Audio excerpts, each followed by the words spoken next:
ഈശോമിശിഹായ്ക്ക് സ്തുതിയായിരിക്കട്ടെ. ഒന്നാമത്തെ ചാപ്റ്ററിലെ ഏറ്റവും ലാസ്റ്റത്തെ ക്വസ്റ്റ്യൻ നോക്കാം. ഈശോ പുതിയ ഉടമ്പടി സ്ഥാപിച്ചത് എങ്ങനെ? ഈശോ എങ്ങനെയാണ് പുതിയ ഉടമ്പടി സ്ഥാപിച്ചത്?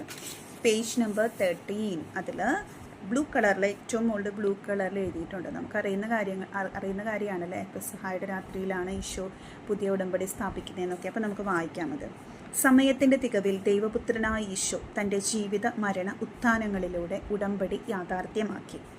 അന്ത്യത്താഴ്വേളയിൽ അപ്പവും വീഞ്ഞും സ്വന്തം ശരീരരക്തങ്ങളാക്കി നൽകിക്കൊണ്ട് അവിടുന്ന് സ്നേഹത്തിൻ്റെ പുതിയ ഉടമ്പടി സ്ഥാപിച്ചു. കുരിശിലെ ആത്മയാഗത്തിൽ ഈ ഉടമ്പടി പൂർത്തീകരിക്കപ്പെട്ടു.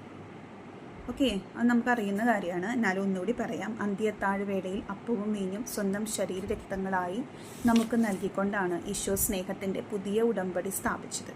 പിന്നെ കുരിശിൽ മരിച്ചുകൊണ്ട് ആ ഉടമ്പടിയെ ഈശോ പൂർത്തീകരിച്ചു. തൻ്റെ മരണത്തിലൂടെ മനുഷ്യരെ ദൈവത്തോട് ഐക്യപ്പെടുത്തുകയും ദൈവഭവനത്തിൻ്റെ അംഗങ്ങളാക്കി മാറ്റുകയും ചെയ്തു. അല്ലേ, നമ്മൾക്ക് വീണ്ടും പരദീസ നമുക്ക് ലഭിച്ചു. എങ്ങനെയാണ് ലഭിച്ചത്? ഈശോയുടെ കുരിശുമരണ ഉത്ഥാനത്തിലൂടെ. ഓക്കെ, അപ്പോൾ അതിൻ്റെ ഉത്തരം അറിയാലോ. ഒരു പ്രാവശ്യം കൂടെ ആവർത്തിച്ച് ഈ വീഡിയോ കേൾക്കുക. അപ്പോൾ പെട്ടെന്ന് പഠിക്കാൻ പറ്റും കേട്ടോ. God bless you.